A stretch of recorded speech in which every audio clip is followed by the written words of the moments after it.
Gloire à Dieu.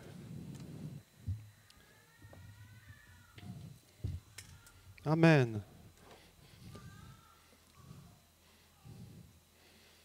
Merci Jésus. Dieu est bon. All the time. Dieu est bon. Dieu est bon. Alléluia. J'aimerais vraiment qu'on se le dise, qu'on se le dise et qu'on se le redise et qu'on se le redise. Dieu est bon. Dieu est bon. Est-ce que, s'il te plaît, mon cher Daman, tu peux venir donner la vision que tu as eue, s'il te plaît, pour encourager la personne qui sera concernée par cette vision, s'il te plaît. J'ai failli l'oublier, mais ça m'est venu à temps. Comme quoi, encore une fois, Dieu est bon. Tiens, tu n'as qu'à prendre ce micro-là. Hop.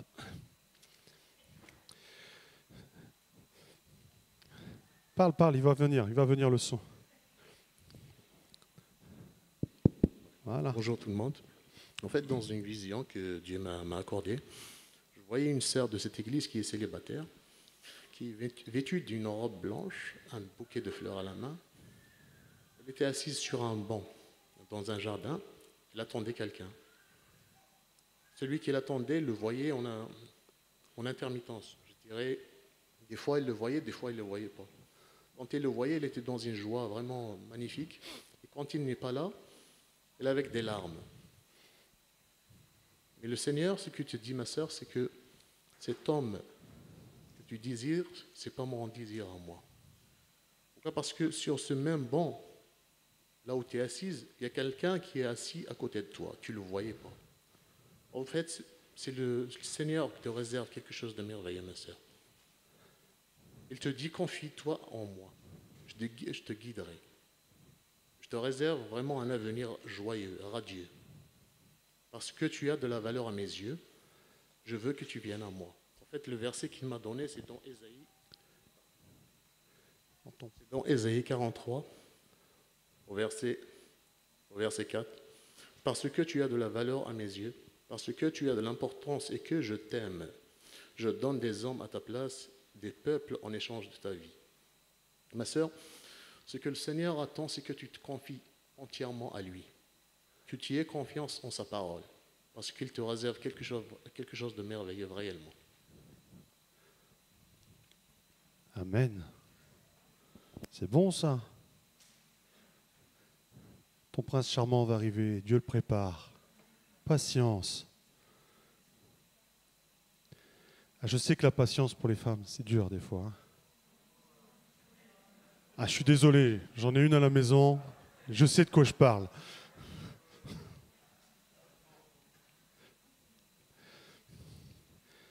Seigneur, donne-moi la patience, mais donne-la moi tout de suite.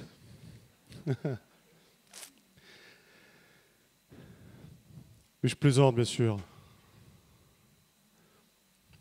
Amen. Gloire à Dieu. J'espère que vous avez tous passé un bon moment de réveillon, de Noël. J'espère que Dieu vous a béni. J'espère qu'il a réconforté vos cœurs. J'aimerais que l'on partage un peu, qu'on se remémore un peu les faits. Est-ce qu'il y a des nouveaux ce matin?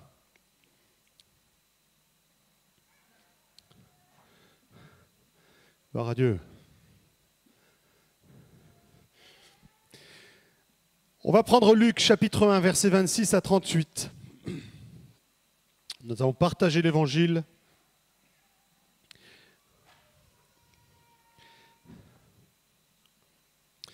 Luc chapitre 1, versets 26 à 38.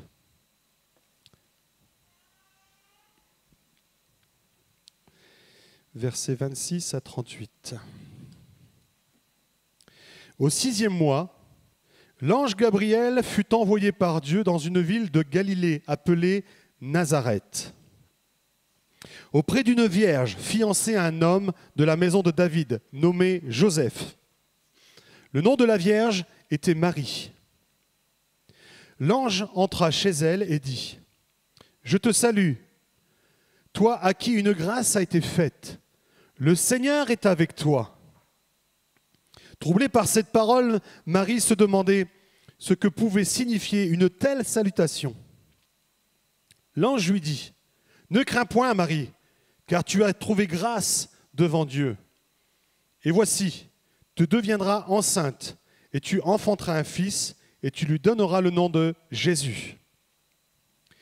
Il sera grand et sera appelé Fils du Très-Haut, et le Seigneur Dieu lui donnera le trône de David, son père. Il régnera sur la maison de Jacob éternellement, et son règne n'aura point de fin. Marie dit à l'ange, « Comment cela se fera-t-il, puisque je ne connais point d'homme ?» L'ange lui répondit, « Le Saint-Esprit viendra sur toi, et la puissance du Très-Haut te couvrira de son ombre. Car c'est pourquoi le Saint-Esprit qui naîtra en de toi sera appelé Fils de Dieu. » Pardon. C'est pourquoi le Saint-Enfant qui naîtra de toi sera appelé Fils de Dieu. Voici Élisabeth, ta parente, a conçu, elle aussi, un fils en sa vieillesse. C'est elle qui était appelée stérile et dans son 6e mois, car rien n'est impossible à Dieu. Marie dit, « Je suis la servante du Seigneur, qu'il me soit fait selon ta parole. » Et l'ange la quitta. Gloire à Dieu. Ah. Ça, c'est une histoire extraordinaire, dont bien souvent le monde en rigole. Conçu par le Saint-Esprit. La plupart des athées, déjà, rien que là, c'est-à-dire on les a perdus. Comment une femme peut être enceinte du Saint-Esprit? Donc, certains commencent à s'imaginer des scènes extraordinaires entre Dieu et Marie. C'est pas comme ça que ça s'est passé. La Bible dit que le Saint-Esprit a couvert Marie. Il n'y a pas eu de relation intime. Amen. De la même manière, le Saint-Esprit couvait la terre pour préparer la création de Dieu. Le Saint-Esprit a couvert Marie pour qu'elle reçoive Christ en elle. Je sais que des fois ça choque quand je dis ça, mais Marie est la première mère porteuse au monde. Elle a porté l'enfant de Dieu en elle. Christ n'est pas moitié Marie, moitié Dieu. Christ est Dieu, 100%. Amen. Amen. Gloire à Dieu. Et c'est extraordinaire. Je te salue, toi à qui une grâce a été faite. C'est par grâce. Amen. Marie était certes une femme avec un cœur disposé et digne de vivre cet appel, de vivre ce ministère, d'enfanter l'enfant de Dieu. Mais elle n'était pas meilleure que les autres. Amen. Mais elle a reçu cette grâce de Dieu de pouvoir enfanter Jésus. Donc il a fallu ce miracle, que la puissance du Saint-Esprit soit là, couvrant Marie pour que son corps, que dans son corps, il soit placé Christ, le oint, le Messie, le Sauveur. Et c'est ça, c'est une bonne nouvelle. Les Juifs attendent le Messie. Il aura été annoncé qu'un Sauveur viendrait, le oint, le Christ. Le oint de Dieu qui viendrait libérer Israël. Et c'est cela que l'ange vient d'annoncer à Marie. Je vais t'envoyer le Fils du Très-Haut. Alléluia. Et nous avons cette grâce aujourd'hui de croire que Jésus est le Fils de Dieu. On l'a chanté tout à l'heure. Un enfant nous est né. Amen. L'Esprit sera sur lui.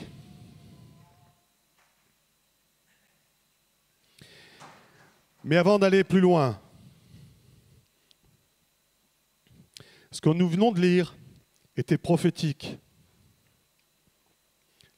C'était une manière, une image prophétique de notre conversion. D'avoir cette révélation de Dieu et d'avoir cette capacité comme Marie de dire, mais fais ce que tu veux, je me plie à toi, je veux bien te recevoir.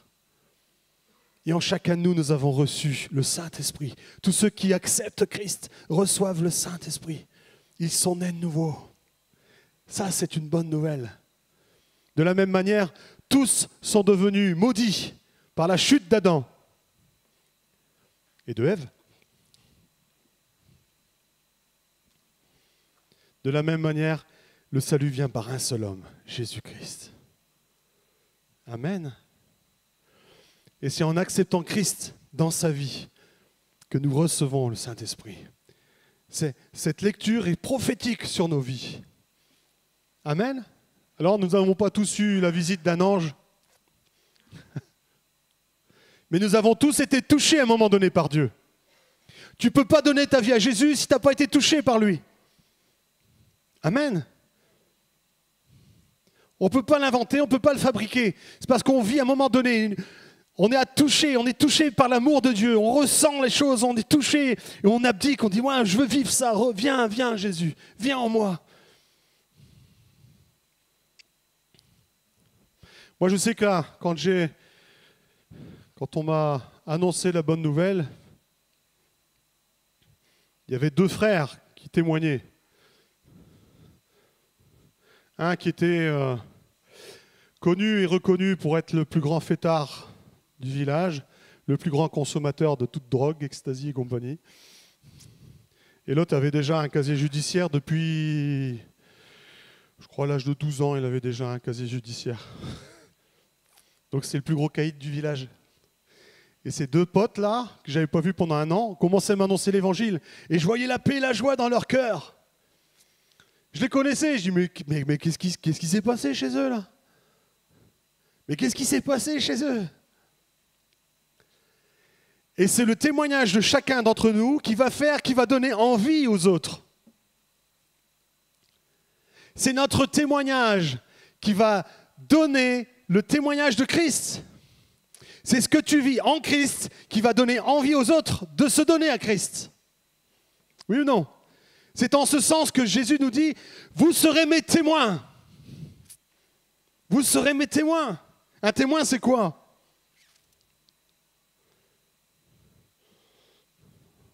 On va demander à un professionnel. Patrice, un témoin, c'est quoi en justice? C'est quelqu'un qui a vu. Un témoin. Il y a eu un accident, ou il y a eu un crime, c'est un témoin. Il a vu la scène. Il peut dire, j'ai vu que c'est un tel ou un tel qui ont fait ça. Ça s'est passé comme ça, j'ai vu que. Donc Jésus nous demande de témoigner. De témoigner de quoi? De ce que tu as reçu, de ce que tu as vu dans ta vie. Amen. Et c'est cela qui donne envie aux autres d'être touchés, de recevoir Christ. Alléluia. Donc c'est une grâce. Et ça prophétise sur notre vie, sur notre conversion, sur notre vie future. Nous recevons Christ pour accomplir le plan de Dieu, le plan merveilleux de Dieu. Il a fallu que Marie accepte pour que Jésus puisse arriver sur terre et que son ministère puisse se dérouler. Amen. Parce que Dieu avait décidé que ça se passerait comme ça. Il aurait pu descendre dans une soucoupe volante,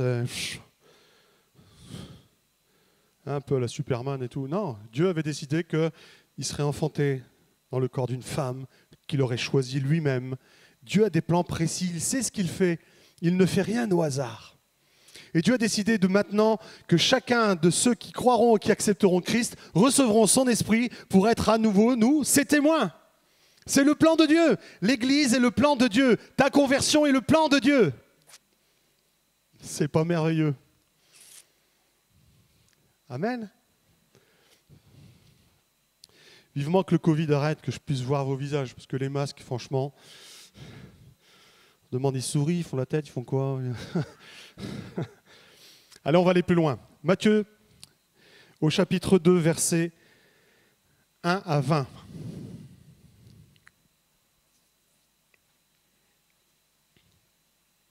Voilà l'accomplissement de ce qu'il a été annoncé à Marie. En ce temps-là, parut un édit de César Auguste, ordonnant un recensement de toute la terre. Ce premier recensement eut lieu pendant que Quirinius était gouverneur de Syrie. Tous allaient se faire inscrire chacun dans sa ville.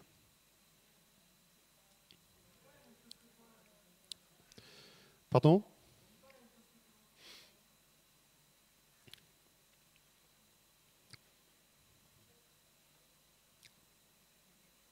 Eh bien, c'est celui-là qui est bon. Joseph aussi monta de Galilée, de la ville de Nazareth, pour se rendre en Judée, dans la ville de David, appelée Bethléem. C'est peut-être un autre évangile, hein. Mais c'est au chapitre 2. Donc cherchez les chapitres 2.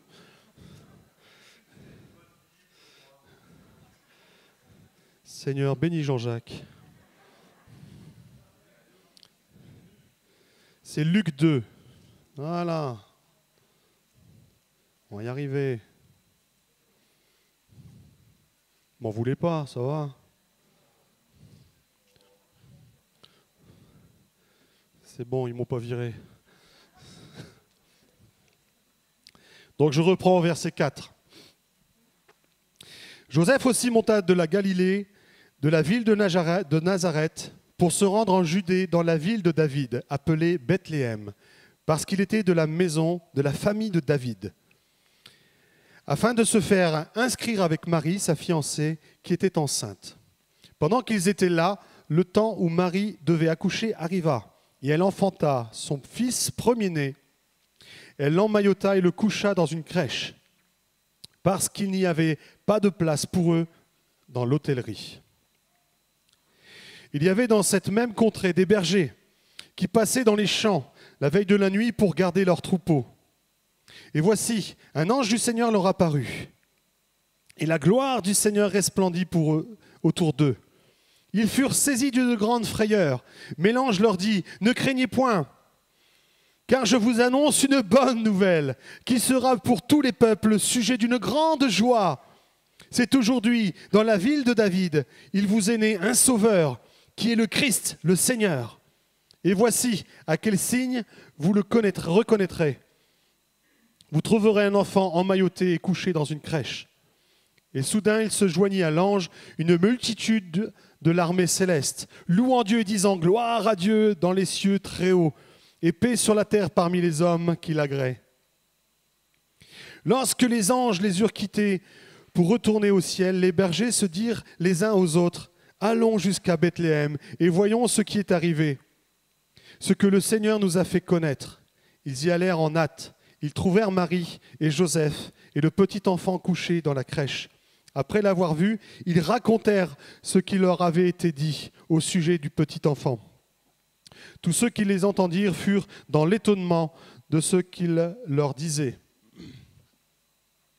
Les bergers, Marie gardaient toutes ces choses.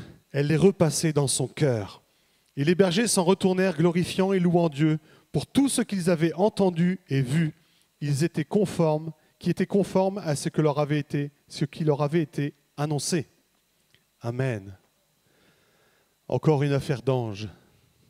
Ah, quand Dieu a décidé de mettre en route un de ses plans, il envoie tout ce qu'il faut pour que ça s'accomplisse. Amen.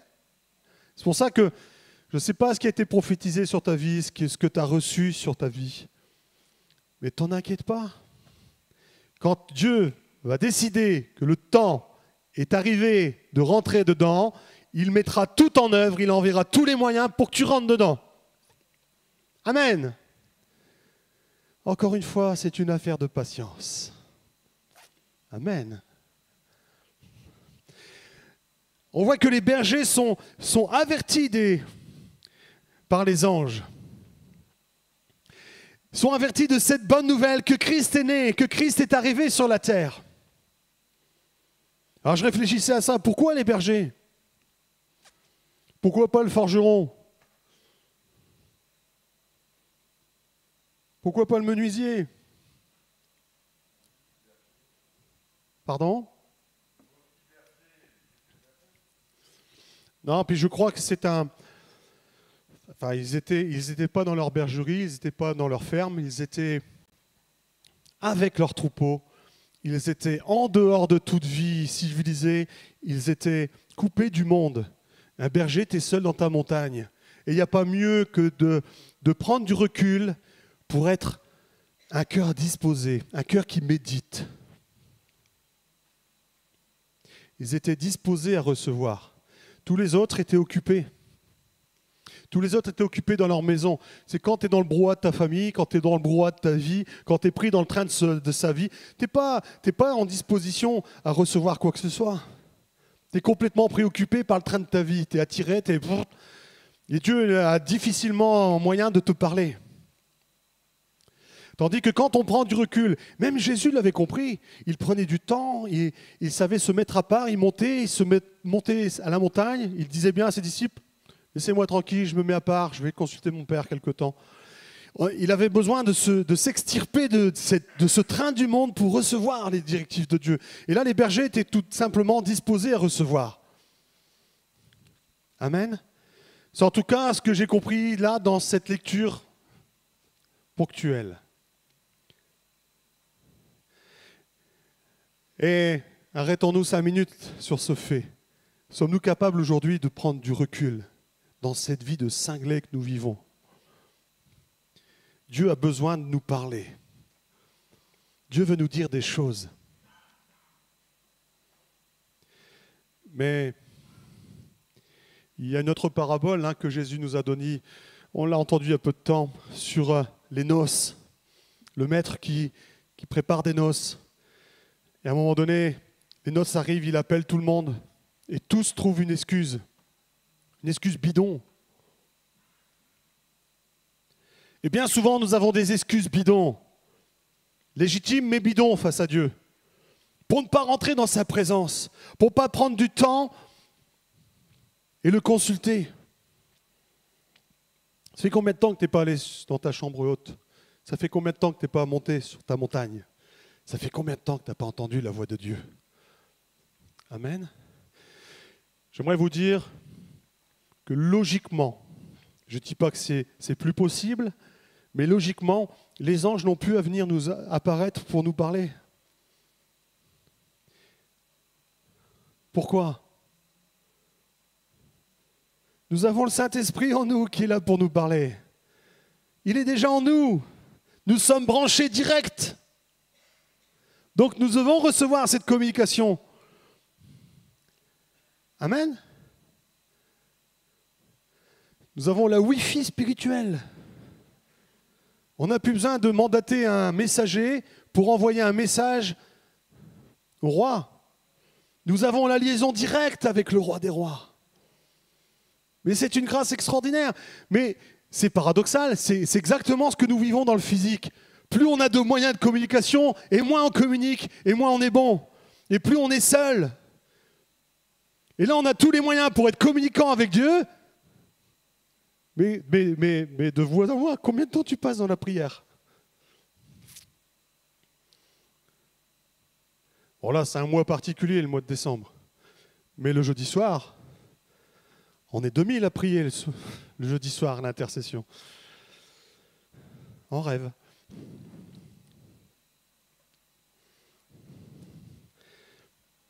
Sincèrement, au-delà des réunions, passons-nous du temps à chercher Dieu et à recevoir ses révélations. Et on a besoin d'avoir ces révélations de Dieu. On a besoin que Dieu nous parle. On a besoin de vivre des choses avec Dieu pour être ses témoins. Mais si tu vis rien avec Dieu, tu vas témoigner de quoi? Qu'est-ce que tu vas raconter? Amen. Mais le fait de vivre des choses avec Dieu, d'être exaucé par Dieu, mais déjà ton cœur est dans la joie. Dieu t'a parlé, Dieu agit dans ta vie. Waouh, tu as envie d'en témoigner. Bon, des fois tu passes pour un fou. Mais gloire à Dieu, Dieu agit dans ta vie. Et c'est de cela que tu veux témoigner. Et c'est cela qui va donner envie. Alors certains me diront, ouais, mais de toute façon, les gens, ils n'écoutent pas, ils s'en foutent pas mal. Si, ils font mine de rejeter. Mais ne vous inquiétez pas, c'est noté. Quand ils sont dans la détresse, ils savent où trouver le chrétien pour leur demander de prier. Là, ils savent. Tu peux prier pour moi, ça ne va pas en ce moment. Là, ils savent nous retrouver. Parce qu'ils doivent entendre ce que nous vivons en Jésus. Amen. Même si ça fait peur. Osons vivre Christ. Osons recevoir de Christ pour témoigner Christ. Amen. Souvent, nous témoignons l'Église, Viens à l'église, il y a une bonne musique, il y a une bonne ambiance, on est bien, ils sont tous beaux et gentils. Mais Jésus ne nous a pas demandé d'annoncer l'église 420 rue Léo-Lagrange. Jésus nous a demandé d'être des témoins, ses témoins à lui. T'annonces Christ. Alors une fois qu'ils reçoivent Christ, ils viennent avec nous. Gloire à Dieu, plus on est de fous, et mieux on rit. Amen. Mais c'est Christ qu'il faut annoncer. La bonne nouvelle de Christ. Christ qui est en moi et qui agit. Alléluia. Donnons envie, frères et sœurs, de recevoir. Et on voit que tous sont repartis dans la joie de ce qu'ils avaient vu et entendu. Es-tu dans la joie en ce moment d'avoir vu et entendu Christ agir dans ta vie? C'est la joie. Si tu es un chrétien dépressif, tu peux témoigner Christ, il n'y a personne qui va vouloir vivre la même vie que toi, puisque tu as un air de dépressif. C'est un des fruits de l'esprit. La joie. La joie. Les chrétiens, banane. Banane. La banane. On laisse le sourire. Amen. Merci Jésus. On voit après, cette fois normalement c'est bien Matthieu, au chapitre 2, versets 7 à 12.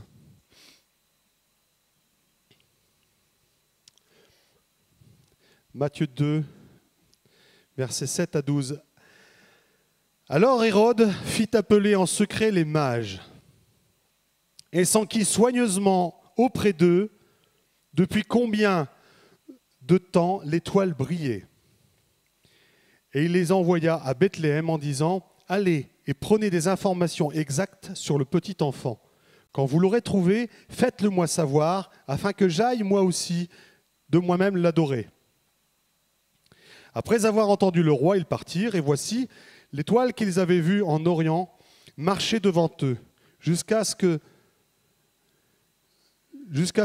qu'étant arrivée au-dessus du lieu où était le petit enfant, elle s'arrêta. Quand ils aperçurent l'étoile, ils furent saisis d'une très grande joie.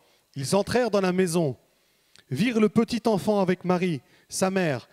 Ils se prosternèrent et l'adorèrent. Ils ouvrirent ensuite leur trésor et lui offrirent en présent de l'or, de l'encens, de la myrrhe.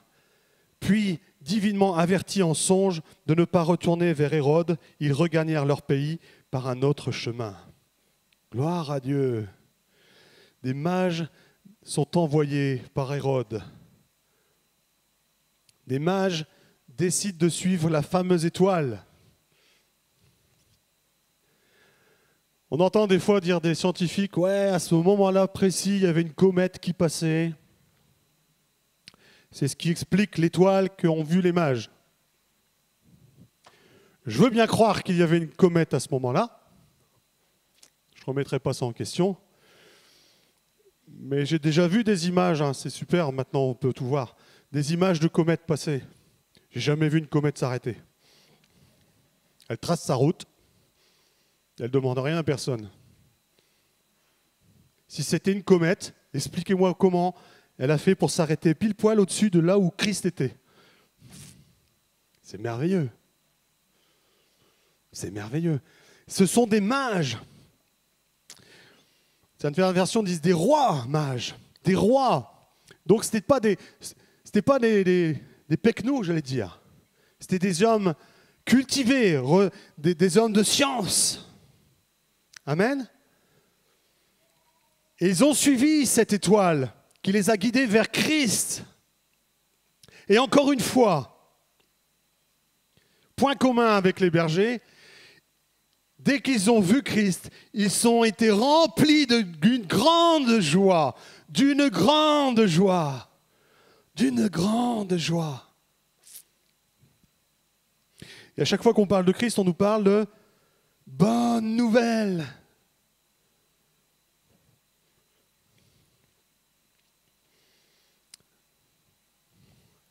Ma belle-fille, la dernière fois, Tiffaine, elle me disait, elle est en train de se dire qu'est-ce qu'il va dire.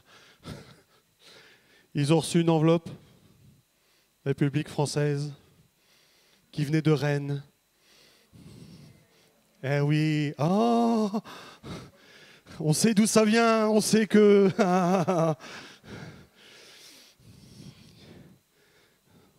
Bon, c'était un défaut de stationnement. Il y a des nouvelles comme ça, hein, quand on voit l'enveloppe arriver.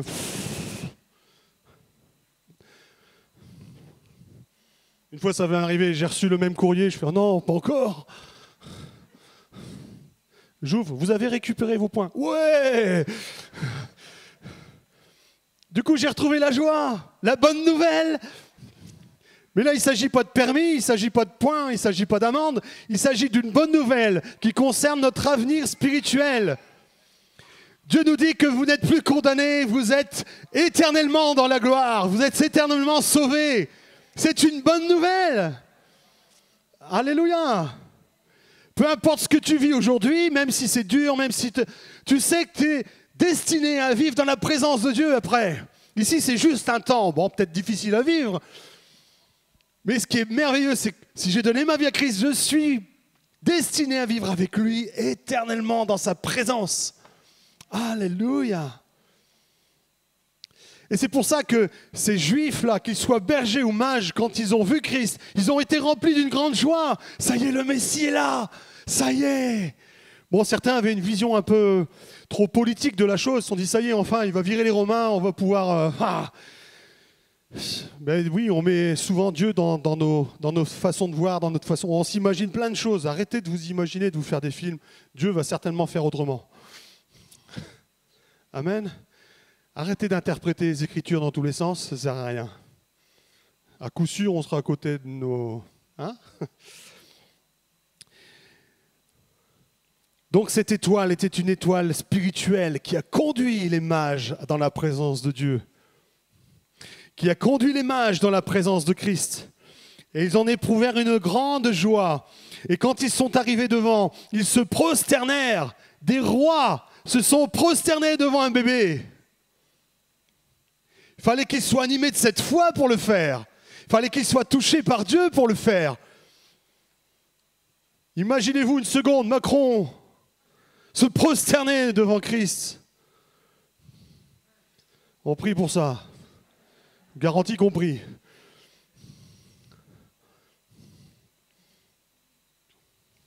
Là, 3 rois se prosternent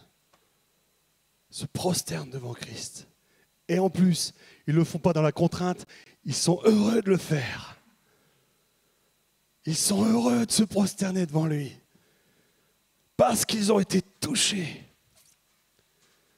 Alors nous sommes tous quelque part des rois. Je m'explique. On a tous une bonne part d'orgueil en chacun de nous qu'il va falloir faire prosterner devant Christ. Amen. Même si on a donné notre vie à Christ, bien souvent on rend certaines choses à notre vieil homme. Bien souvent on se réaccapare certaines choses. J'aimerais que ce matin, les rois que nous sommes abdiquent et se prosternent devant Christ et lui redonnent tout. D'ailleurs, ils ouvrent des cadeaux, des offrandes, de l'or, de l'encens, de la myrrhe. Ils viennent, ils offrent des choses à l'enfant. Il vient de naître, il reçoit déjà des richesses. Amen. La Bible ne nous dit pas combien il a reçu ce jour-là. Mais c'était des rois, donc je pense qu'ils ne sont pas venus avec 1 euro. Hein. Ils sont venus avec des caisses entières de richesses. Parce que quand on est roi, d'ailleurs, on le voit ici en France, quand notre président Macron reçoit un autre président, on lui déroule le tapis rouge et on lui sort le meilleur de la France, quoi. On vient lui montrer qu'on a du savoir-faire. On vient lui montrer qu'on a de la richesse. On va lui sortir les meilleurs plats. On va lui en mettre plein la vue. On doit montrer que nous sommes une nation puissante. Un roi qui vient se prosterner devant un autre souverain va montrer aussi combien il l'honore. Et un roi ne va pas venir honorer un autre roi en donnant un piètre cadeau. Il vient et offre le meilleur. Je suis sûr que Christ a reçu d'innombrables richesses ce jour-là. Ouf. Là, les chameaux, ils ont dû être chargés. Là. Parce qu'on lit ça vite fait, mais non, je suis sûr que, voilà, il était à l'abri pendant un bout de temps.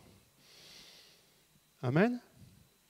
Qu'est-ce qu'on a à offrir ce matin à Jésus? Je bénis Dieu, nous commençons nos cultes par des temps de louange et d'adoration.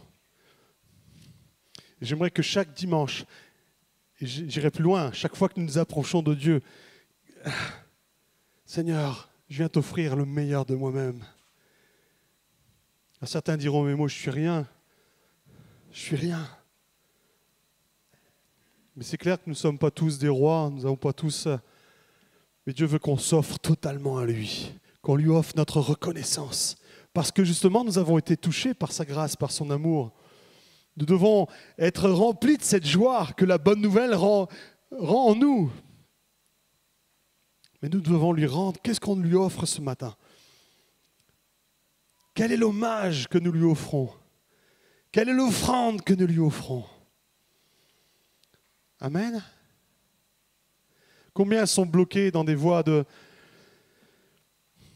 non-exaucement?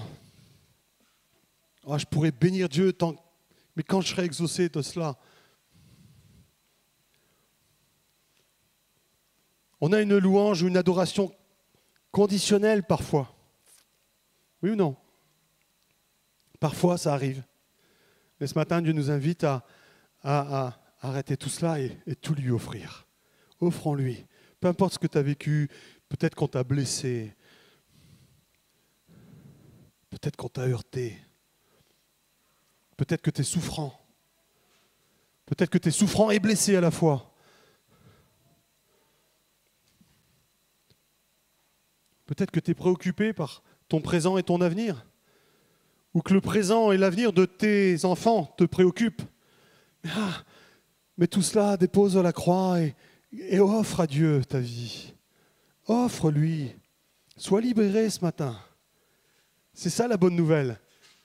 Christ a tout accompli. Il n'est pas venu simplement pour faire un grand coup de théâtre, à coups d'ange et compagnie. Non, il est venu accomplir un ministère extraordinaire qui s'achève sur la croix. Et la croix lui a permis d'être dans la résurrection et la vie. Et c'est cela qui fait de nous une race rachetée, bénie, parce que nous croyons qu'il est mort pour chacun de nous. Amen. Et c'est une bonne nouvelle. Mais encore faut-il tout lui déposer. Et mon frère, ma soeur, tu peux encore continuer pendant des années avec des tas d'excuses pour ne pas lui offrir le meilleur. Mais tes excuses, tu n'avances pas. Et depuis que tu t'inquiètes, est-ce que les choses se sont améliorées? Mais non. Mais par contre, quand on apprend à lâcher prise, quand on laisse le champ à Dieu, bizarrement, les choses souvent se déclenchent. Amen. Bizarrement, les choses agissent. Dieu, parce qu'on laisse le champ à Dieu. Et ce matin, j'aimerais qu'on se remémore cela et qu'on puisse réellement se prosterner et l'adorer. Adorer, c'est quoi? Adorer, c'est se prosterner, c'est se mettre, c'est disposer nos cœurs à obéir. Souvent, on a cette image-là, d'adorer, c'est être là. Pour les catholiques, c'est rester pendant des heures devant un objet, être dans l'extase devant cet objet. C'est pas ça l'adoration. C'est je m'approche de Dieu avec un cœur disposé à obéir. Je me prosterne, mais pas que physiquement. Je prosterne mon cœur, ma vie, mes raisonnements, mon intelligence. Je prosterne. Je me prosterne et je suis prêt à obéir. À l'image de Marie. À un moment donné, elle a dit, bon écoute, j'ai du mal à concevoir ce que tu viens de me dire là, l'ange là, mais peu importe. Si Dieu a décidé, je veux bien. À un moment donné, on voit qu'elle dit, bon, fais donc. Et c'est pour ça qu'elle a été choisie, parce qu'elle était prête à obéir, peu importe ce que Dieu lui demandait. Est-ce que tu es prêt ce matin à te prosterner devant le Seigneur des Seigneurs, le Roi des Rois? Et c'est la meilleure façon de rendre hommage à Christ, c'est de prosterner nos cœurs, de prosterner nos vies. Amen. On a rigolé pendant notre réveillon, parce qu'à un moment donné, c'était au tout début, j'ai commencé à chanter « Joyeux anniversaire ». Il y avait ma mère qui me disait, et je le voyais qu'elle réfléchissait, « C'est l'anniversaire de qui? J'ai dû oublier. » Joyeux anniversaire Jésus. Joyeux...